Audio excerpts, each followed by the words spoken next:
ассалому алайкум мухлисони канали мошини фурӯшӣ. Бо шумо ҳастам ранги ҳар вақта рамазон аз ҳамин канал. Боди хатар видеонаворо то охирш тамошо мекунем. Дар ҳафтаи навор бохабар мешавем аз нархҳои мошинҳои фурӯшие ки дар Тоҷикистон мебошад. мошинҳо аз вазн 3107 саршидагӣ то Toyota Camry, ки мошинҳои шумо дар комментария нависондагӣ будем дар ҳамин ҷамъ ҳузур доранд. курси имрӯза 1000 рубл баробар аст ба 148 сомонӣ.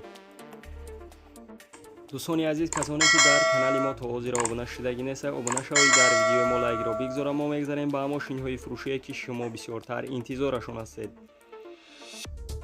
ва як канал барои шумо тавсия медиҳем ки ва беҳтарин канал мебошад. касоне ки хоҳиши конкурс бозӣ карданро дорад, марҳамат дар ин канал конкурс гузаронеданд. метавонед бозӣ кунед ва билетҳоро харидорӣ кунед. ва мо мегзарем ба мошинҳои фурӯшии худамон. якум мошини фурӯшии мо мебошад Nexi Daiwa соли барои 1996 дар ҳолати хуби техникӣ қарор дорад дар шаҳри Душанбе. сӯзишвориш газ бензин мебошад. объём моториш 1.6 коробка передач механика. нархи мошин 17000 сомония. ба рубл багардонед 114000 рубл мешавад ки ранги мошин сафед аст. кузаш сидан. мошина гуфтаанд ки ҳамаи ҷош 100% ягон камбудӣ надорад, 1 сола ҳуҷҷат дорад. агар харидори аниқ бошед, рақамҳояшон дар рӯи экрани шумо метавонед муроҷиат кунед ва маълумоти пурраро дарёфт кунед. ва мо мегзарем ба мошинҳои фурӯшие ки шумо бисёртар интизорашон ҳастед. боди хатар видеонаворо то охирш тамошо мекунем. дуюм Volkswagen Passa соли барои 6998 дар ҳолати хуби техникӣ қарор дорад дар шаҳри Душанбе. сӯзишвори газ бензин, объём моториш 1.8 коробка передачаш механика. нархи мошин 23500 сомония. ба рубл багардонед 158000 рубл мешавад. ранги мошин сиёҳ аст. кузаш сидан. мошина гуфтаанд ки дар ҳолати хуби техникӣ қарор дорад, ягон камбудӣ надорад. срочна фурӯхта мешавад. савдо мешавад дар пеши мошин камтар. агар харидори аниқ бошед, рақамҳояшон дар рӯи экрани шумо метавонед муроҷиат кунед ва маълумоти пурраро дарёфт кунед. сеюм мошини фурӯшии мо мебошад Opel Hatchback соли барои 6997 дар ҳолати беҳтарин қарор дорад дар шаҳри Хуҷанд. сӯзишвори газ бензин, объём моториш 1.6 коробка передач автоматика. нархи мошин 32000 сомония. ба рубл багардонед 215000 рубл мешавад ки ранги мошин кабут аст. мошина гуфтаанд ки 1 сола документ дорад, балонош нав мебошад. ҳама тарафа тоза, ка ягон камбудӣ надорад. бензин газ губкават кардагӣ, краскаш тоза аст. рақамҳояшон дар рӯи экрани шумо метавонед муроҷиат кунед ва маълумоти пурраро дарёфт кунед. ва мо мегзарем ба дигар мошини фурӯшие ки шумо бисёртар интизорашон ҳастед. боди хатар видеонаворо то охирш тамошо мекунем. дар ҳафтаи навор бохабар мешавем аз нархҳои мошинҳои фурӯшие ки дар Тоҷикистон мебошад. чорум мошини фурӯшии мо мебошад Vaz 2114 соли барои 2004 дар ҳолати хуби техникӣ қарор дорад дар Панҷакент. сӯзишвори газ бензин, объём моториш 1.6 коробка передачи механика. нархи мошин 18000 сомония. ба рубл багардонед 121000 рубл мешавад. мошина гуфтаанд ки дар ҳолати беҳтарин қарор дорад, ягон камбудӣ надорад, 1 сола ҳуҷҷат дорад ва задни камера дорад, телевизор дорад, самбуфер дорад. агар харидори аниқ бошед, рақамҳояшон дар рӯи экрани шумо метавонед муроҷиат кунед ва маълумоти пурраро дарёфт кунед. ва мо мегзарем ба дигар мошини фурӯшие ки шумо бисёртар интизорашон ҳастед. боди хатар видеонаворо то охирш тамошо мекунем. панҷум мошини фурӯшии мо мебошад Daiwa Nexi соли барои 6996 дар ҳолати хуби техникӣ қарор дорад дар шаҳри Душанбе. сӯзишвори газ бензин, объём моториш 1.6 коробка передачаш механика. нархи мошин 13500 сомония. ба рубл багардонед 91000 рубл мешавад. ранги мошин сервисия, кузаш сидан. мошина гуфтаанд ки ҳамаи ҷош 100% ягон камбудӣ надорад, срочна фурӯхта мешавад. 4 балони 90% дорад, хадавоиш 90% мебошад, и салониш 100%. агар харидори аниқ бошед, рақамҳояшон дар рӯи экрани шумо метавонед муроҷиат кунед ва маълумоти пурраро дарёфт кунед.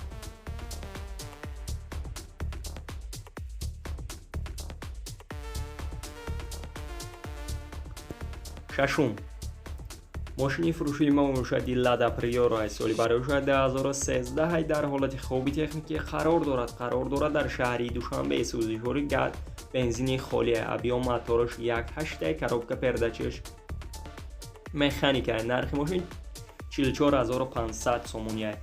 رنگ ماشین سیاه است. روزش خچیبک. ماشین گفته که همه جور 100% یگان کمبودی نداره، چخیلی که میبینیم تازه گفته است 1 سال حجت دارد، 1 سال تنیرافکش میباشد. گفته که اگر خریداری انیق باشید رقمشان در روی اکرانی شما میتوانید مراجعت کنید و معلومات پور را دریافت کنید.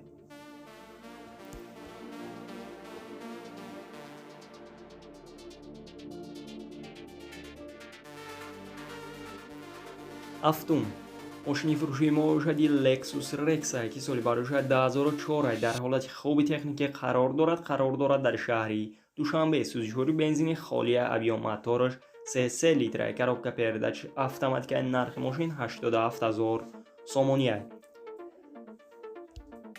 ماشین گفته که همه جور 100% سرش نفروخته میشه، اساساًش بهترین 1 سال تنیرافکا دارد و امریکن کم میباشد. با پول زوادید میشود، لیفت سیدیل نمیباشد. همه نوارادش کار میکند. گفته اگر خریداری انیق باشید رقمایشان در روی اکرانی شما میتوانید مراجعت کنید و معلومات پور را دریافت کنید.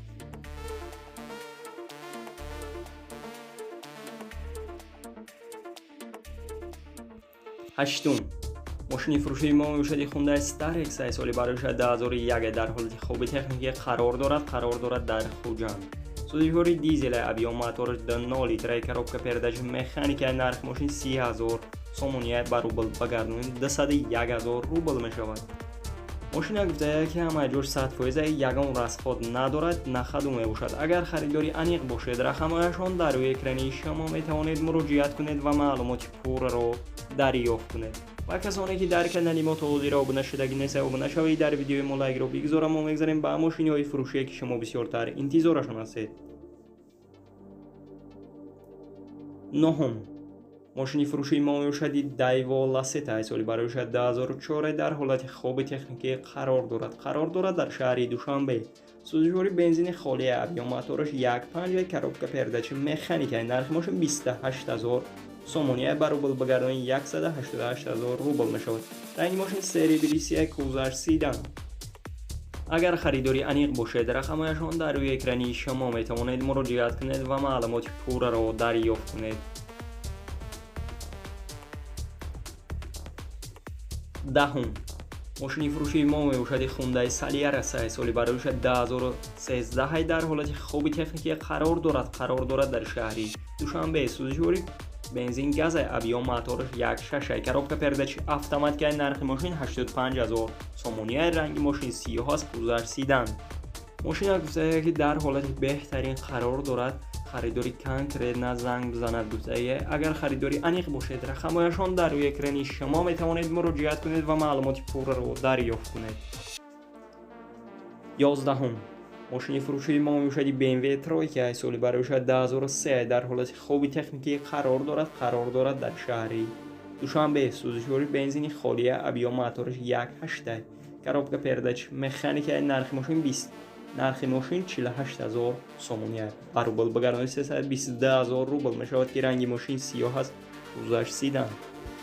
ماشین گفته که همه جور 100% یگان کمبودی ندارد، بنزینش زاودسکوی میباشد. اگر خریداری انیق باشید رقمایشان در روی اکرانی شما میتوانید مراجعت کنید و معلومات پور را دریافت کنید. و ما میگذاریم بعد دیگر ماشین فروشی که شما بسیارتر انتظارشون هستید. با خطر ویدیو نوارا تا آخرش تماشا میکنیم.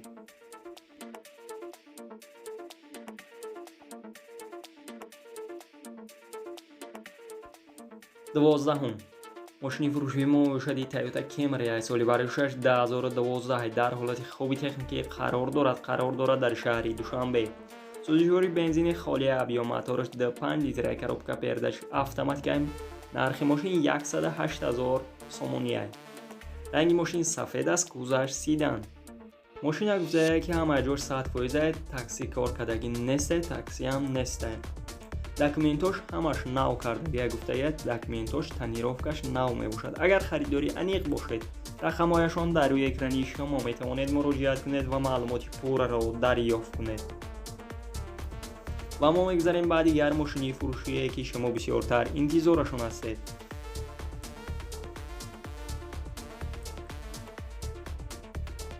13 мошини фурӯшии мо бошад ВАЗ 2107 соли барои 2007 дар ҳолати хоби техникӣ қарор дорад дар шаҳри Душанбе. сӯзишвори бензини холии объём моторош 1.6 коробка передачи механикаи нархи мошин 16500 сомония ба рубл багардонӣ 110000 рубл мешавад ки ранги мошин сафед аст. мошина гуфтае ки ҳама ҷур 100% техас мотораш танҳо тамом шудагӣ. агар харидори аниқ бошед, рақамҳояшон дар рӯи экрани шумо метавонед муроҷиат кунед ва маълумоти пурраро дарёфт кунед. дӯстони азиз, видеонавори мо ба охир расид. дар ҳамин ҷо хайр то видеои дигар сарбаланду хонобод бошед. дастгирӣ кардани моро фаромӯш насозед.